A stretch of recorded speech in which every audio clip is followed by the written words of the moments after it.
you're losing hair because of male pattern baldness and you're using Rogaine or Minoxidil to help stop it, stop wasting your time. Hi, dermatologist here.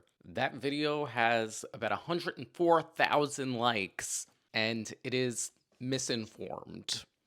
I'm giving the creator the benefit of the doubt. It seems like he's, not a health professional, but I think it brings up some good points to cover about minoxidil. I made this same mistake when I started losing my hair at 23 years old. I saw my hair falling out, I went to CVS, I bought Rogaine, and I just started using it twice a day, and I started to see my hair grow back. If anything, I was being fooled by it because I wasn't actually targeting the hormone that causes male pattern baldness. Minoxidil works by stimulating hair growth, so it's going to stimulate the growth of the hair that you currently have on your head, but it's not going to do anything to stop the male pattern baldness. Okay, so it seems that this person used minoxidil as their first-line treatment for androgenic alopecia, aka male pattern hair loss. It's also used for androgenic alopecia in women. In that case, we call it female pattern hair loss. And androgenic alopecia overall is the most common type of hair loss that we see. So are people being fooled by minoxidil? In short, no. To understand why we have to understand androgenic alopecia, as the name implies, it's hair loss in the presence of androgen, aka male hormone. The main findings that we see under the microscope in androgenic alopecia are hair miniaturization. Essentially, the hairs become smaller and smaller until they become what we call vellus hair. Vellus hair is like the peach fuzz that we might see on other parts of our body versus the hair on our head is usually terminal hair. We also see some of the hairs shift where they are in the hair growth cycle. Generally speaking, most of our hair is usually in a phase of that cycle called anagen phase, and that's the hair growth phase. In androgenic alopecia, we're going to see a higher proportion of hairs move into what's called telogen phase.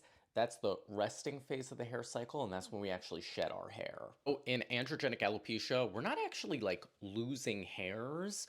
The hairs are just becoming miniaturized. So how does minoxidil work?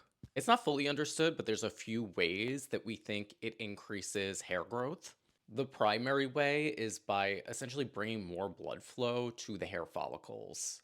There's some indication that it might also act as a growth factor. And in essence, what it's doing is increasing the hair shaft diameter, essentially making the hairs bigger and thicker, and also lengthening the anagen or growth phase of the hairs, therefore holding more of the hairs in their growth phase and keeping them from going to that telogen or resting phase. In doing this, it's basically directly in opposition to what androgenic alopecia does. In this form of alopecia, we see hair miniaturization to vellus hairs. Minoxidil is actually making those hairs thicker and bigger. And we see more of those hairs moving into that telogen or resting phase where they could be shed. And what minoxidil is doing is keeping them from going into that phase. His assertion that minoxidil is only going to help the hairs that you have on your head and not the ones you lost, like all of those hairs are still there. So yes, it is addressing all of those hairs that we still have, but that are just changing. You need to target the hormone that's actually causing it, so you need a DHT blocker. The only FDA-approved methods of actually targeting that hormone are finasteride or dutasteride. If you're someone who's dealing with male pattern baldness and you're seeing all this hair loss and you don't like it, the best things you can do are get educated and act as soon as possible. Time is key. My go-tos are finasteride and minoxidil, but I didn't start taking finasteride until I was 25. I started losing my hair when I was 23. From 23 to 25, I lost so much hair that I got 2 hair transplants just to restore all that density because the hair was gone. And once the hair is gone, it's not coming back. I really do like his statement that, time is hair. I say that all the time.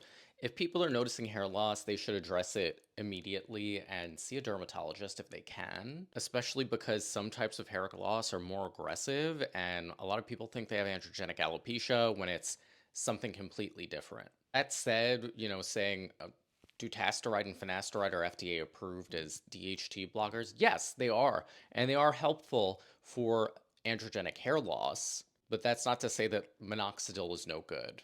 Unfortunately, a lot of people speak from their personal experience without thinking about, the grand scheme of things. Minoxidil is FDA approved for androgenic hair loss because we have large clinical trials showing that it's pretty effective. However, there's a failure rate for literally everything. Not everything works for everyone, so It may not have worked in the way that this creator wanted, and that's totally valid, but it doesn't mean that it's a waste of time for everybody.